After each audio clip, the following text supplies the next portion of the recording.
Hi, Mr. Jacobs. My name is Abby Pierce. I'm a dietetic intern at this facility. How are you doing today? I'm pretty good. How are you? Good. Nice day we're having outside, isn't it? Yes. Anything fun or eventful that happened to you today? I went fishing and caught a couple fish. Nice. Do you normally go fishing a lot, or was this just a special occasion? Just a special occasion. Nice. How many fish did you catch? Only 2. Oh, well, that's still better than 0. Yeah. Okay, so today you're gonna see me today because you've been diagnosed with type 2 diabetes for 10 years now. And recently it's showing within the last year that your hemoglobin A1C has risen from 6.2 to 7.1, and your blood glucose is continuing to rise. So why don't we just start off by you telling me what you're hoping to gain from this session today? I'm hoping to get healthy eating tips for cooking at home and eating out, and understand why I need to follow carbs, constant diet. Okay, so we can definitely address some of those things today. Why don't you start by telling me what your glucose normally was and what it is now? My glucose was 130 then, and it's 190 now. Okay. Has there been any sort of changes in your life or anything going on that might explain why your levels are starting to rise again? I got divorced 1 year ago and stopped going to a dietarian 2 years ago. Oh, I'm so sorry to hear that. How does that make you feel? Lonely and doesn't really help out. Do you feel like as a result of this, you've had a harder time sticking to your diet and controlling your diabetes? Yes, a lot harder time. Okay, so we can definitely come up with some solutions to kind of help you get back on track to keeping your diabetes under control and prevent anything worse from happening. Since you have been diabetic for 10 years now, I'm assuming there are a couple things that you know about your diabetes. So why don't you tell me some things that you already know? 15 grams of carbs is 1 carb serving.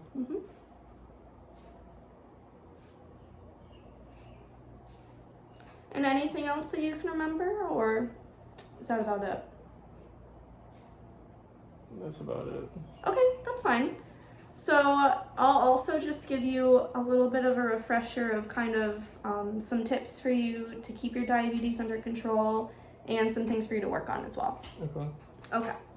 So before I get into some education stuff, why don't you walk me through the meals that you had yesterday?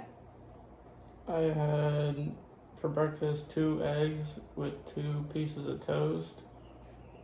3 tablespoons of butter with that, 16 ounces of orange juice, 1.5 cups of frosted flakes with whole milk. Lunch, I had a McDonald's quarter pounder with a medium fry and a large Mountain Dew. For dinner, I went out with friends, had a 10-ounce prime rib with mashed potatoes and a side salad with ranch, 3 tablespoons, and 5 beers. Okay. And I had a late night snack, 3 cups of peanut butter ice cream. Nice. So one question I have for you is, with your side salad that you had for dinner last night, did you get the dressing on the side or was it put on the salad? It was put on the salad. Okay. So, in addition to that, you said that you also went to McDonald's for lunch. Do you frequently go out to eat either at a fast food place or a restaurant, or was this something kind of unique to yesterday? More frequently I go out. Okay. How many times a week would you say that you go out to eat? At least 3 to 4 times. Okay. And are these places sit-down restaurants or more fast food style? More fast food. Okay. So what I'm hearing is that after your divorce, you started to eat out more frequently. Is this a correct assumption? Yes. So when you were married, who was the one that was normally cooking and buying the groceries? She was. Okay. So have you kind of taken on that role yourself with the cooking and the grocery shopping, or have you been finding some difficulties with that? I found a lot of difficulties.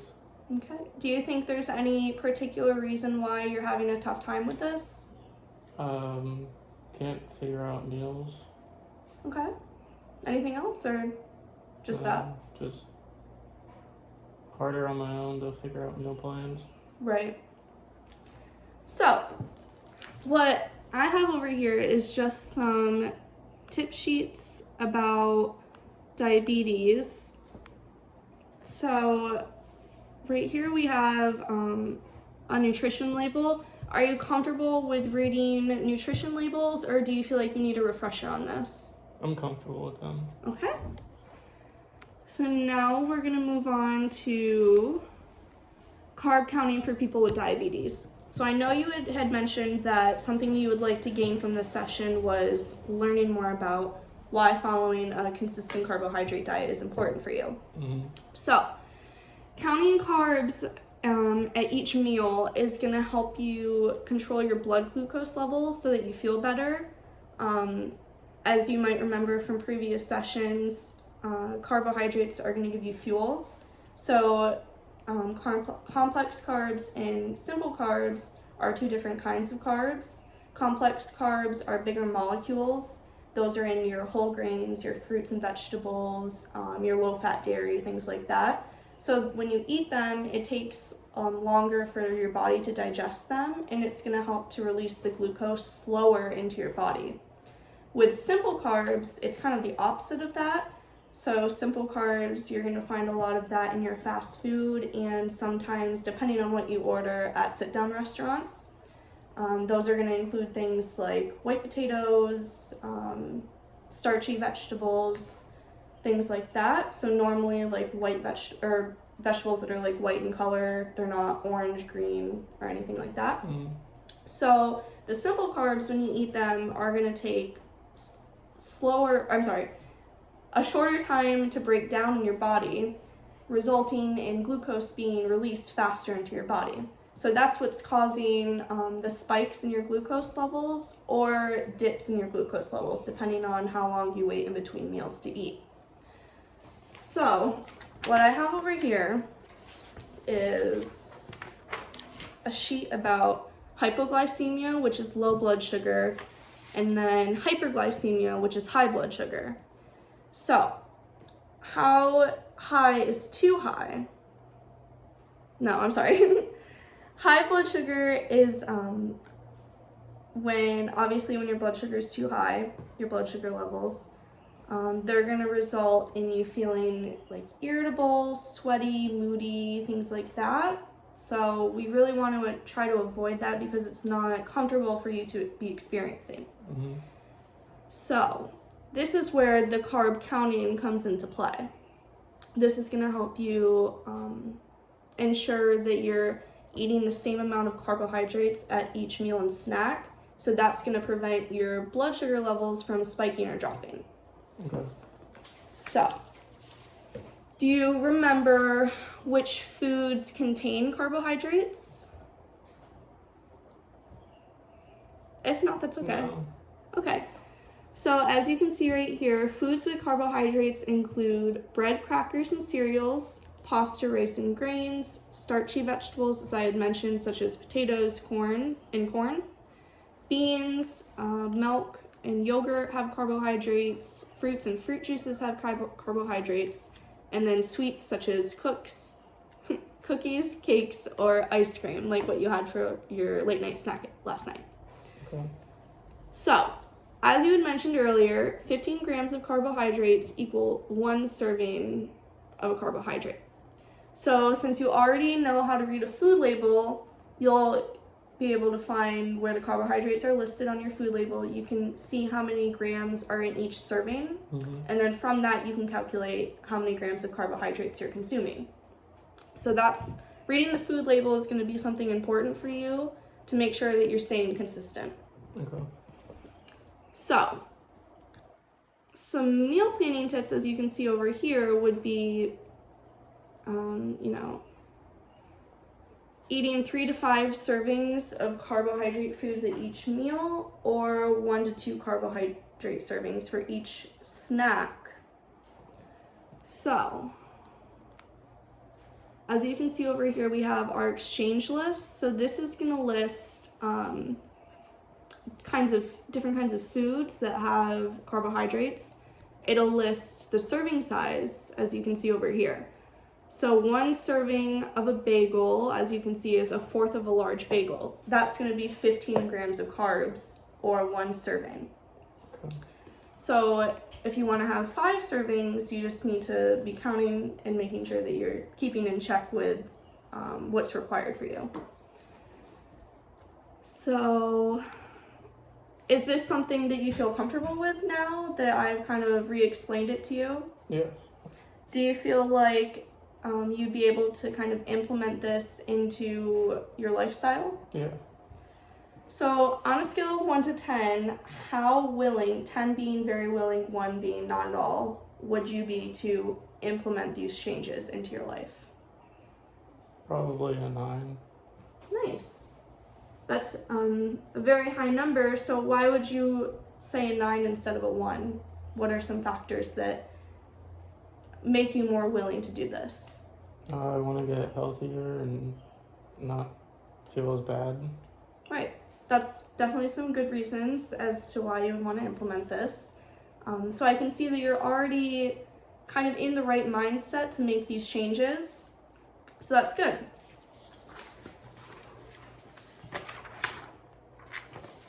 So now we have over here some healthy eating tips for you. So one of the things that we really want to work on here is creating a balanced plate. So by this I mean, as you can see by this diagram up here, half of your plate should be containing non-starchy vegetables. So these are going to consist of asparagus, broccoli, carrots, onions, anything like that. Are there any certain vegetables that you particularly like more than others? Asparagus. Okay.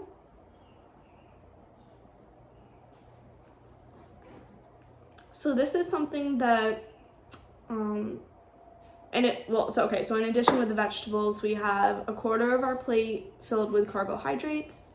And these we really want to make sure are complex carbohydrates. So like I had mentioned earlier, whole grains. These are going to be things like whole wheat pasta or brown rice.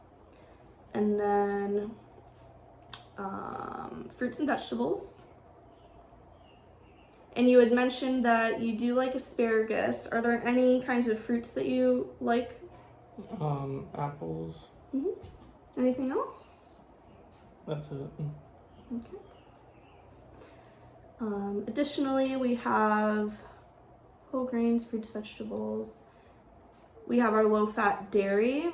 So this is going to be things like reduced fat cheese, low-fat yogurt, skim or 1% milk, things like that. That's going to be lower in fat, so that will be better for your diet and kind of help maintain your lab values. So on this side over here, the other 1/4 of your plate should be filled with meats or proteins or healthy fats. So these are going to be things like boneless or skinless chicken, lean ground beef or ground turkey or chicken, whatever you like to eat. And then healthy fats are going to be things like margarine or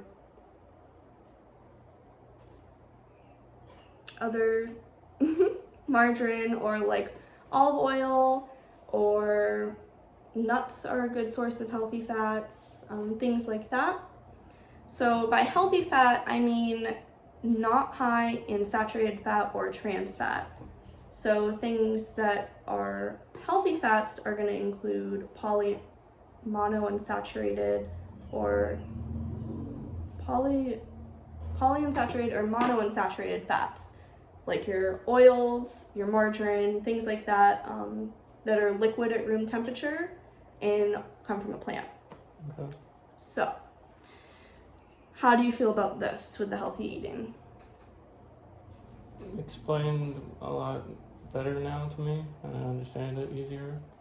Do you feel like you eat like this now or not really? Not really. Okay.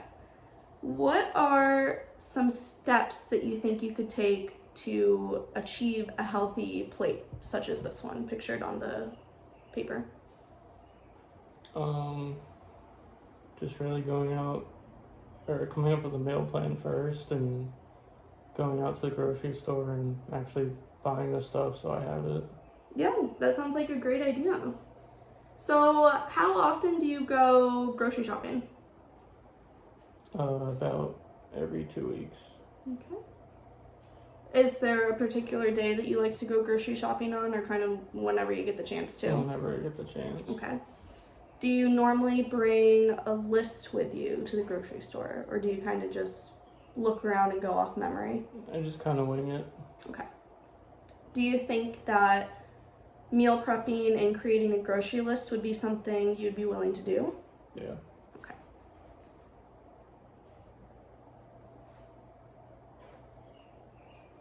So the reason why I suggest this is sometimes it's easier to kind of sit down, think about what you want your meals to be for the week, and then kind of plan it out, make a list of what you need to get, make a list of things that you already have in the house. That way you're kind of more prepared to make a healthier meal when it comes time to cook for yourself. Mm-hmm. So that will also be very helpful for you. I think this is something that will kind of help you keep on track of what you should be buying, what you should be eating, things like that. Would you agree? Yeah. So on a scale of 1 to 10, how confident are you in yourself that you would be able to stick to a meal prep and grocery list? I'd say about an 8. And why would you give this an 8 instead of a 1? I want to make the change, but I just gotta stick to it. Okay. I agree. I think that's a great mindset for you to have. And it seems like you're pretty motivated and willing to do this. Mm-hmm. Do you feel like you have any people around that can support you and help you in these changes? Yeah, I can have my friends help me. Yeah. The reason I ask for what your support system is like is that sometimes it can be hard to stick to things on your own, and having someone to kind of keep you accountable will help you stick to it more.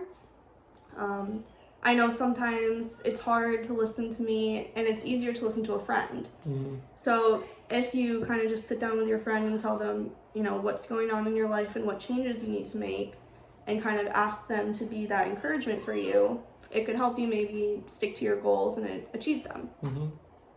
So, next, I want to talk about some tips for you, as you had mentioned, for eating out. Since you do eat out relatively frequently, these would be some good tools for you to have in your pocket. I don't want to deprive you of the things that you like, so don't feel like you need to cut certain things out or eat things that you don't want to eat, because that's not really going to keep you motivated to achieve your goals. Mm-hmm. So, some tips I have for you are, depending on where you go out to eat, I don't know if you've ever noticed on the menu, but sometimes they have like a healthy section of the menu, or like low calorie or low fat kind of section of the menu. Are you familiar with that at all? Yeah. Okay. So, obviously foods from that list of the menu is going to be healthier for you and better for you to eat. Depending on what's on the menu, if there's not anything you like, there are some other ways that we can go about this. For example, can you think of, let's say for instance, with your dinner last night, you said that you had prime rib and mashed potatoes and a side salad, which is pretty good. It's good that you got the side salad. A tip that I have for you with your salads is to always ask for the dressing on the side. Okay. The reason I bring this up is because a lot of times in restaurants, they don't really stick to the serving sizes. They'll give you larger portions than what you're supposed to be eating, which is fine, but for you, this is something that you really want to be considerate of. So simple tips like that, getting your dressing on the side, or for instance, swapping out fries or potatoes for a vegetable or a side salad. Those are going to be some great tips for you to implement as well. Do you have any other ideas of some changes you can make when you eat out that would be healthier for you? Not really. Okay. How do you feel about the tips that I just gave out to you? Definitely you're gonna help me. Do you feel like that's something that you would be willing to do when you go out? Yeah. Okay. How confident on a scale of 1 to 10 are you that you'll be able to make healthier choices when you go out to eat? I'd say about an 8. Okay. That's good to hear. It sounds like from the goals that we've kind of been setting already during the session that you have a high confidence level and high willingness to make these changes, which I like to hear. So, I have one more thing that I want to show you. Since you had mentioned that you drink alcohol, do you frequently drink alcohol, or do you kind of only do it on certain occasions? Yeah, more socially. Okay. How much would you say that you drink when you do go out, or just in general? How many drinks will you have in one sitting? 4 to 5. Okay. And what do you normally like to drink? Beer. Beer. Any certain kind? Doesn't matter. Okay. So, alcohol also contains carbohydrates, which is something that you might not have been. Did you know that alcohol contained carbohydrates? No. Okay. I just think that could be something that's useful for you to just kind of keep in mind when you're going out, so that you're kind of aware of what you're eating and how many carbohydrates it contains. And now I just have to find it real quick.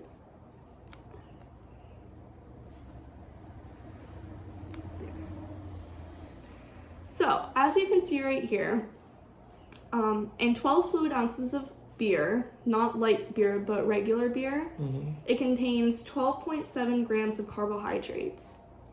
So, how many carb servings would that be around? 1. Yeah, exactly.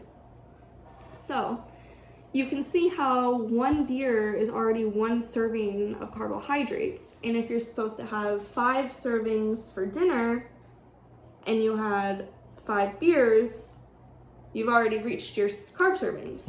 So that can be an issue, as you can see. So what do you think are some changes you can make in regards to your alcohol? Cut back to maybe 1 beer. And how do you feel about that? I can work with it.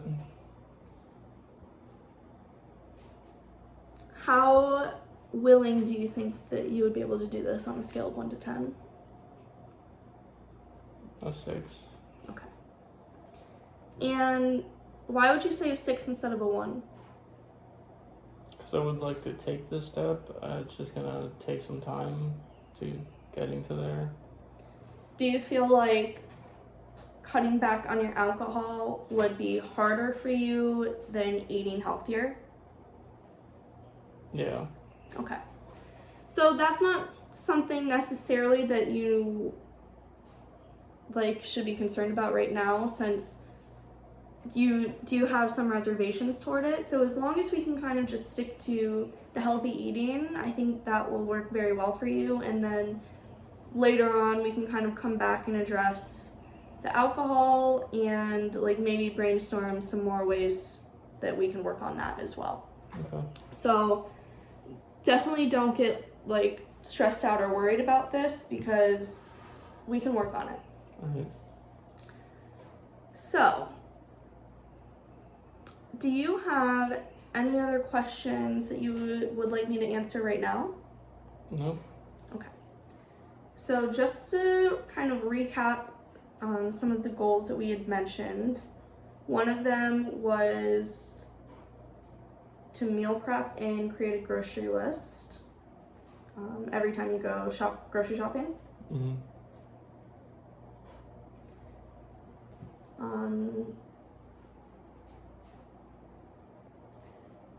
And then the other one would be kind of implementing those tips, and I'll provide you with these handouts as well, just so you can kind of refer back to them at a later date, because this is kind of a lot of information I'm throwing at you at one time. Okay. So the meal prep and make the list, and then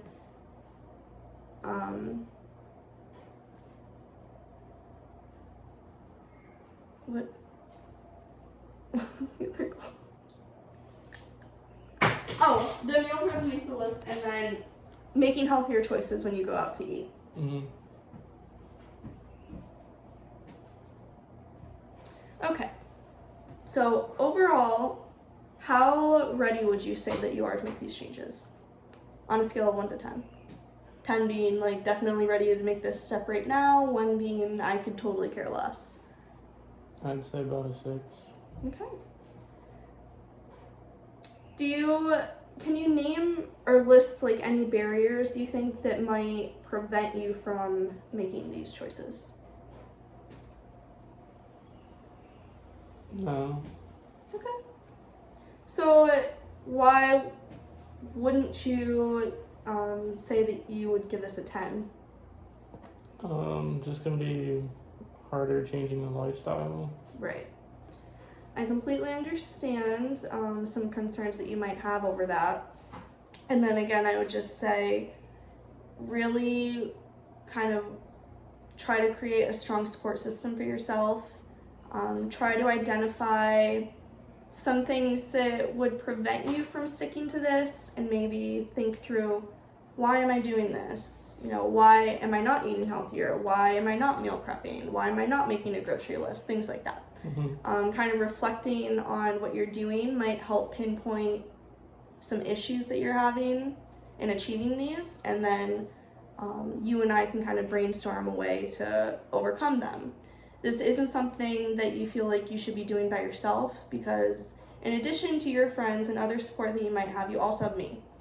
And I'm going to provide you with my contact information so that you can call me or email me or text me whenever you have a question or concern.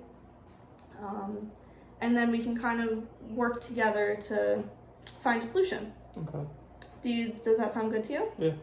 Would you be willing to come back for another visit? Yes. Okay.